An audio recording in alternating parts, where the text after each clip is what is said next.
¿Usted está dispuesto a pactar con Chávez? No, de ninguna manera, de ninguna manera. Lo que estoy dispuesto es a cerrar todos los caminos que se puedan cerrar para que se abra una dictadura.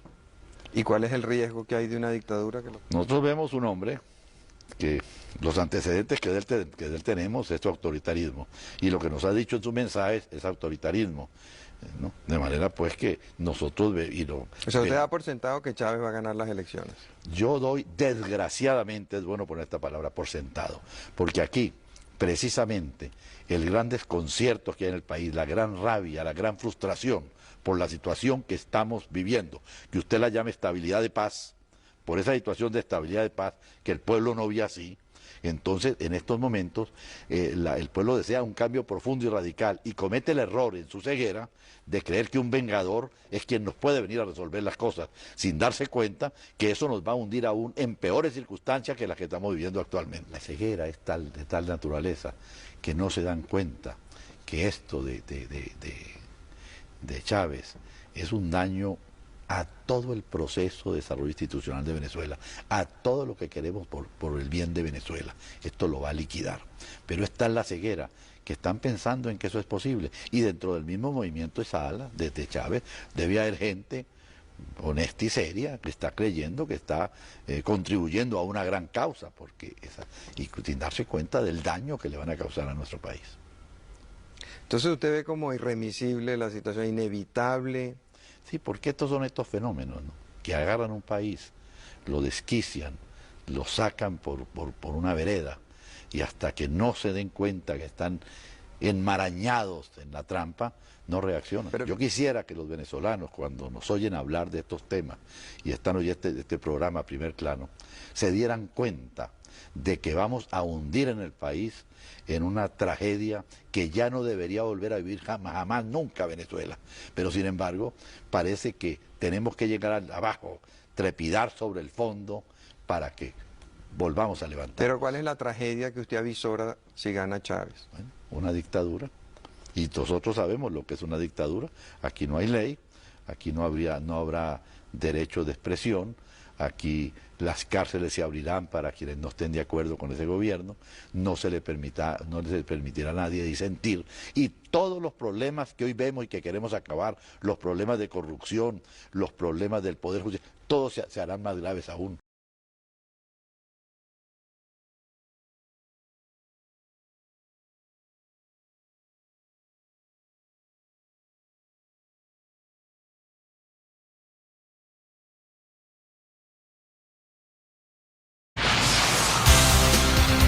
Matriz Online Radio Station. Ya estamos en señal de prueba. Escucha nuestra señal de prueba. Matriz Online Radio Station. Dale clic aquí. Matriz Online Radio Station. La radio independiente. Con excelente música, información, opinión, boletines informativos y entrevistas. Muy pronto. Solo dale clic. Dale clic aquí. Matriz Online Radio Station. Muy pronto empezaremos. Quédate con nosotros.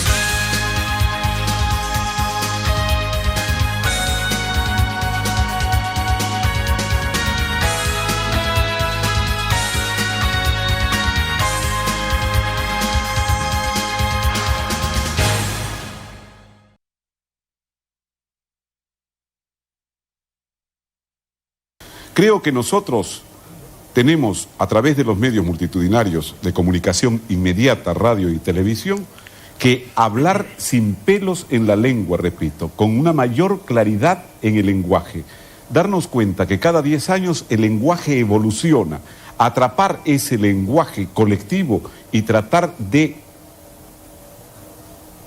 trabajarlo en la cesera de cada uno de nosotros para que el lenguaje sea directo, para que la gente no quede a medio. Quiero referirme que hay también gente de los medios de comunicación, cualquiera de nosotros podría hacerlo, usted también, que también hablan sin decir nada, es decir, no echarle la culpa únicamente a un funcionario de turno, a un político, que parecen hablar sin responder. También hay muchos que hablan y no se les escriben y no se les entiende Sí, claramente, ¿no? pero una cosa es el ripio propio de nuestro oficio de locutores, que muchas veces es como un poema que no tiene ningún sentido, pero tiene la armonía del ritmo a través de las palabras. Esto que he dicho, por ejemplo, no tiene ningún sentido y sin embargo tiene un cierto ritmo.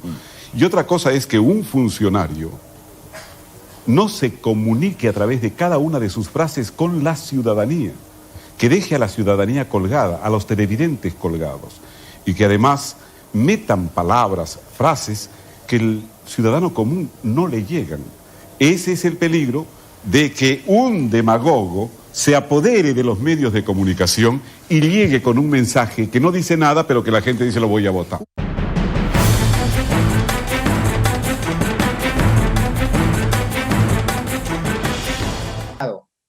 ¿Y quién paga la luz?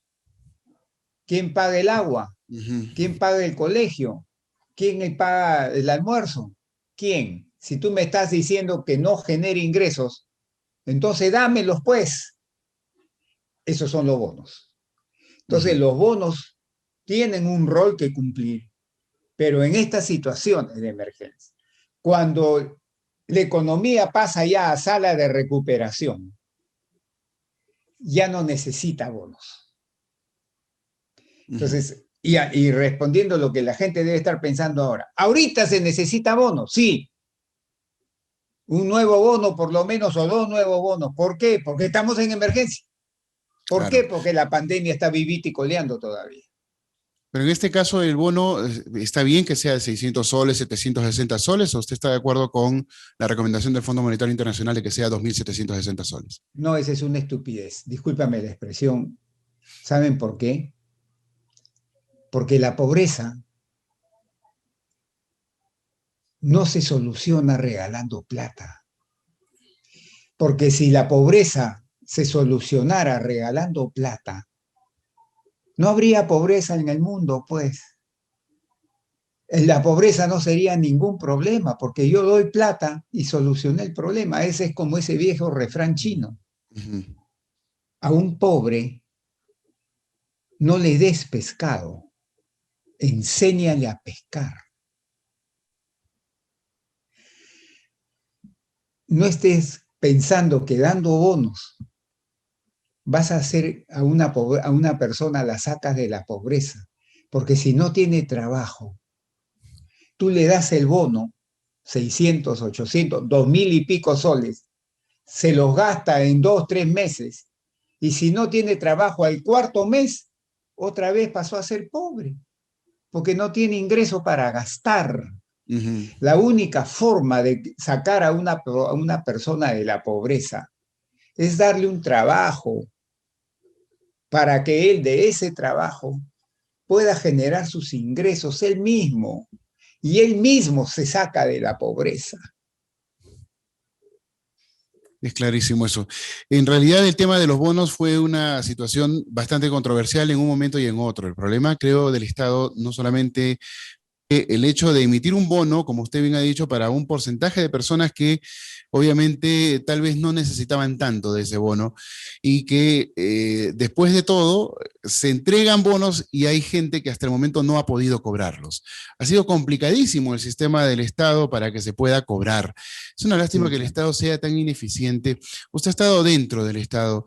¿Qué percepción tiene usted sobre este tema? ¿Por qué es tan ineficiente siempre el Estado? Mira, eso viene de muchas décadas atrás, ¿no? Tú sabes mira, la pandemia, dentro del daño que nos ha hecho, dentro del sufrimiento que nos está a la humanidad, no solamente a nosotros los peruanos, a la humanidad. Pero en el caso del Perú, la pandemia, el sufrimiento que nos ha provocado, la caída en el bienestar, tanto de salud como económico que nos ha provocado, ha traído un par de cosas buenas, desde mi punto de vista, modestamente. La primera de ellas, ¿sabes cuál es? Que le bajó los pantalones, o sea, desnudó a la sociedad peruana y mostró con toda su crudeza las deficiencias estructurales que tiene la sociedad peruana y que estaban disfrazadas. ¿Cuáles son? La salud. La salud, no teníamos tanques de oxígeno. Y hasta ahora tenemos problemas de abastecer el oxígeno medicinal. No teníamos suficientes camas UCI, no me digan que no, pues. Ni siquiera camas UCI, había momentos en que ni siquiera había camas, ya no podías internarte. Y la gente estaba afuera o en un pasillo ahí echada, o no es así. O en carpas. O en carpas. Claro. No me digan que no es así. Entonces, la pandemia nos desnudó. Eso que lo teníamos camuflado, disfrazado, ¡guau! Nos desnudó. La educación. Dijeron, vamos a hacer educación por internet. Pero resulta, según el INEI, que abril del año pasado, solo el 40% de los hogares peruanos tenían acceso a internet. Entonces, ¿cómo vas a hacer clases por internet? Pues no puedes, porque más de la mitad de la población no tiene acceso a internet. Entonces, ¿qué hicieron? Usaron Canal 7, usaron los celulares, pero eso no es, pues entonces, la pandemia nos desnudó. Nos mostró un Estado incapaz de gestionar eficientemente las cosas. Entonces, eso es lo bueno de la pandemia, de que nos ha mostrado, oye, mira, esto es tu realidad. No estés poniéndote una casaca encima, un pantalón o una falda encima, estás disfrazando, no. Esta es tu realidad. Y no podemos cerrar los ojos a eso. Y esa realidad no se ha construido ahora. Eso viene de hace muchísimos años atrás. Es un problema estructural, la realidad que ha mostrado la pandemia ahora. Y los políticos que tenemos ahora, si se tapan los ojos, ahora que se consiga la inmunidad de rebaño y todo llegue a la normalidad otra vez, que si se tapan los ojos y dice, bueno, ya olvidemos, no. Esas tareas las tenemos que solucionar. Salud, educación, eficiencia del Estado, la regionalización, oiga. Ustedes que están ahí en Huaraz, los gobiernos regionales no dieron la talla, ni tampoco los municipales. O sea, el Estado no está bien en el Perú. Aquí viene un tema, economista. La responsabilidad directa del gobierno central comparada con la responsabilidad de los gobiernos regionales.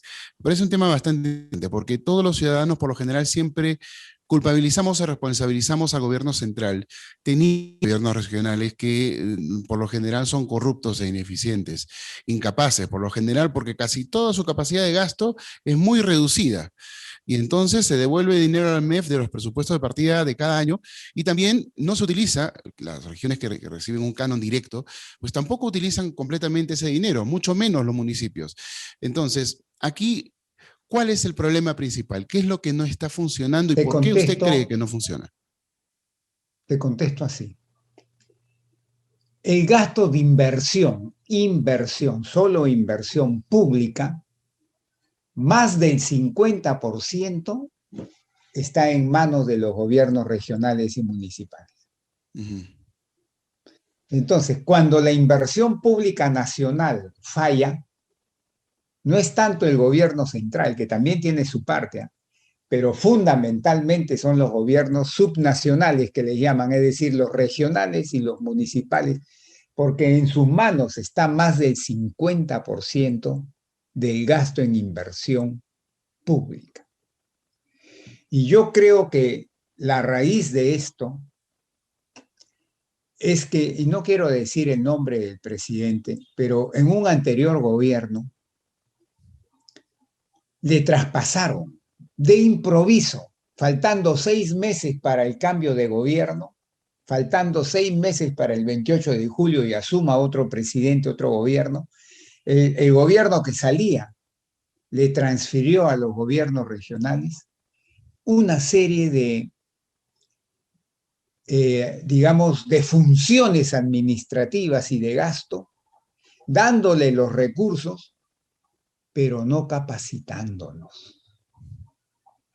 Entonces estos gobiernos recibieron un chorro de dinero y no sabían qué hacer. Y ahí aparece la corrupción. Ahí aparece la corrupción. Porque hay tanto dinero y no estaban preparados para absorber en forma eficiente ese dinero.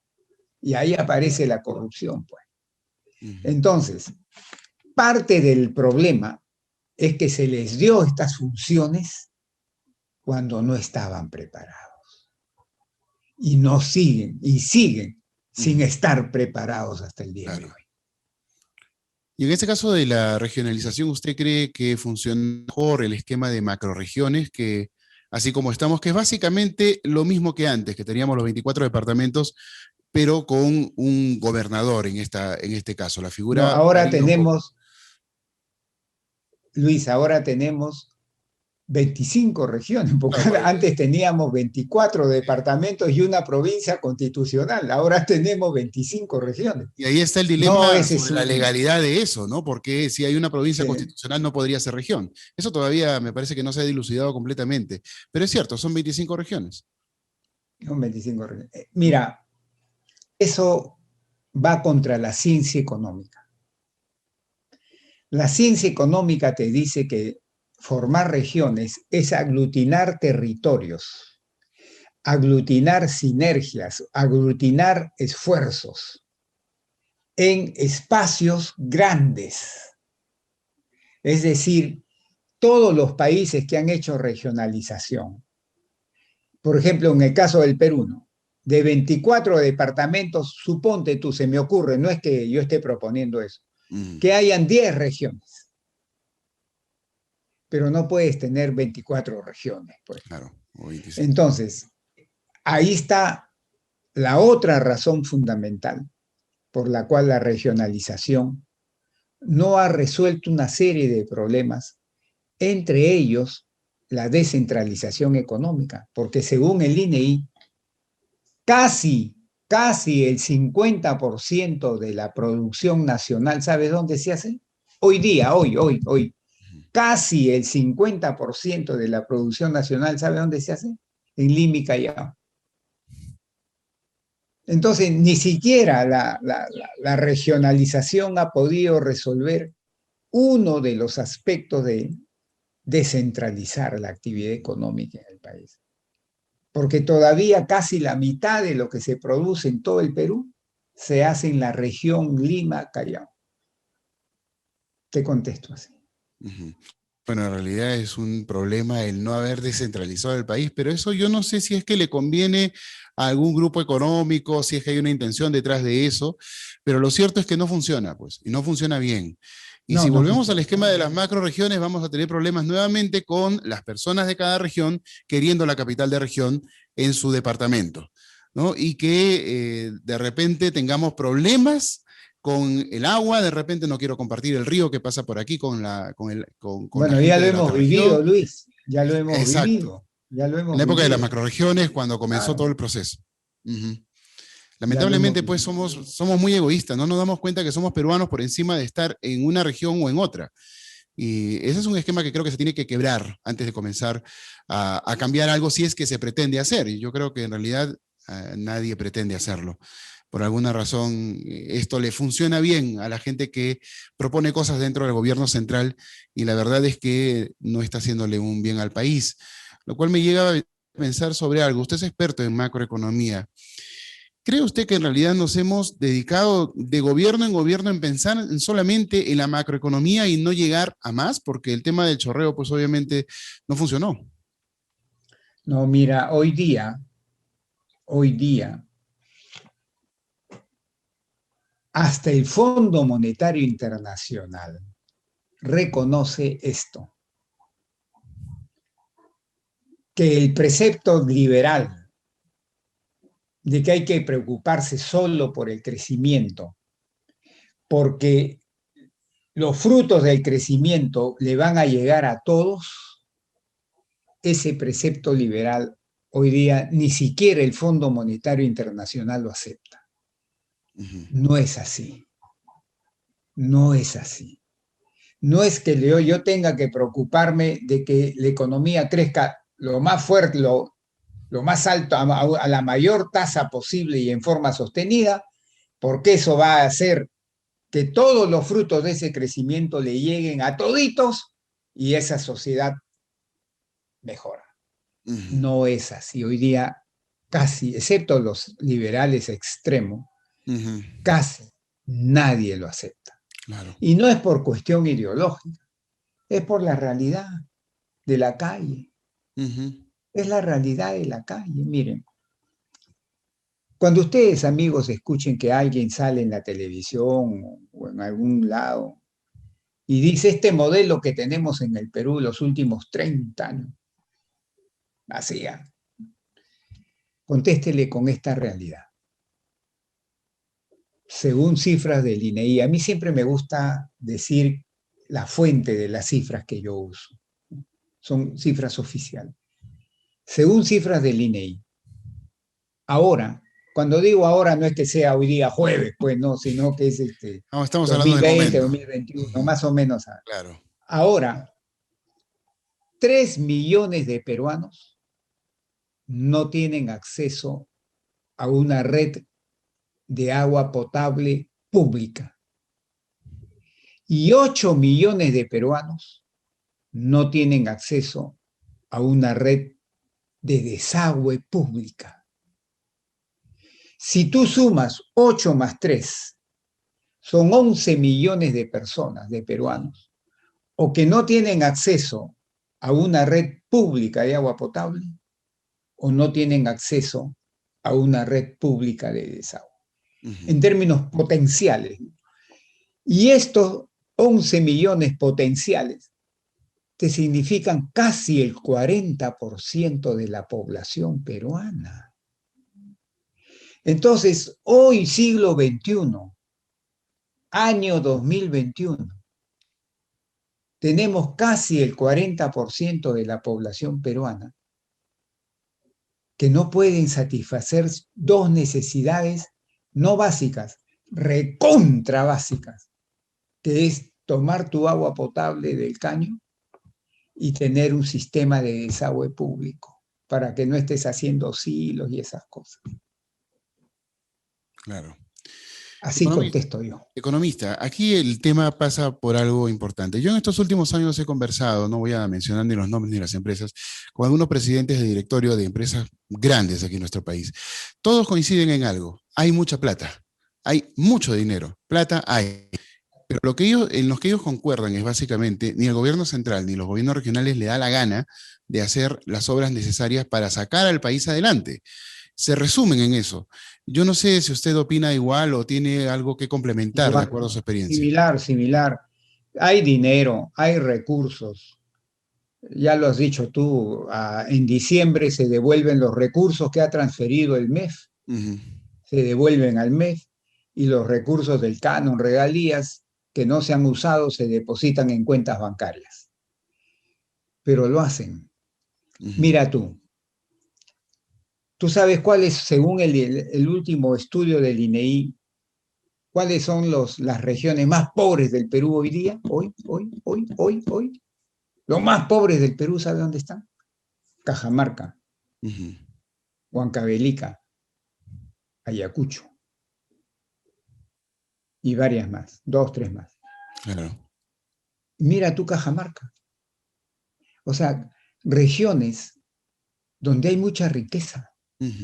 Y los gobiernos regionales y municipales reciben mucho dinero por canon, sobre canon y regalías. ¿Cómo pueden estar entre las más pobres del Perú? Dime, dame una explicación lógica. Bueno, aquí yo... ¿Sabes quiénes son las regiones menos pobres del Perú? La gente dirá, Lima. No, están equivocados, Lima no. Lima tiene pobreza y de extrema pobreza también tiene Lima. ¿Sabes quiénes son? 2. Oye, ¿quiénes son? Ica. ¿Y sabes quién es el otro? Madre de Dios. Son los que tienen menos pobreza. Claro, ahí en Madre de Dios, pues oye, con la tremenda minería ilegal que hay, la plata corre, pues ya te imaginarás. Hay una alta dinámica. La plata, pues. ¿Cómo corre la plata? Así es. La plata ilegal, digo, ¿no? Ajá. Olvídate. Pero eso te grafica, ¿no? De que hay problemas estructurales graves. Completamente. Fíjate, el gobierno del señor Kuczynski dijo, vamos a solucionar ese problema, de que tienen plata y no saben cómo gastar bien. Y contrataron a gerentes de empresas privadas acá en Lima y los mandaron a las regiones con la idea de que el gerente que hace bien su trabajo en una empresa privada vaya y va a hacer bien su trabajo en un gobierno regional o municipal. No rindió los frutos esperados. Ese programa se cortó.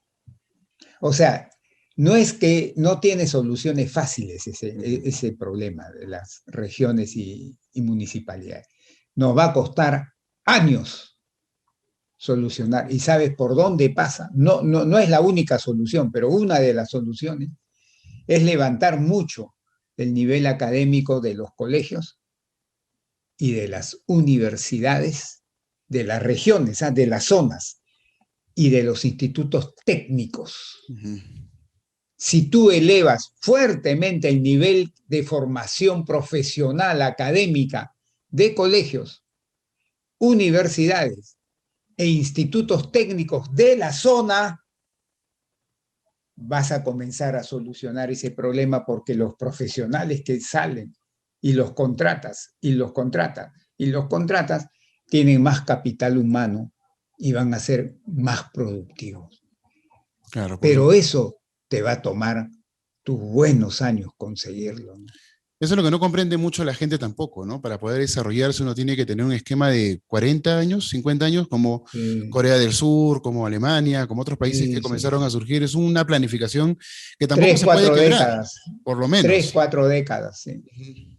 Por lo menos. Y lamentablemente el pueblo lo que quiere es ya. Por eso es que esto es una puerta abierta para la gente populista.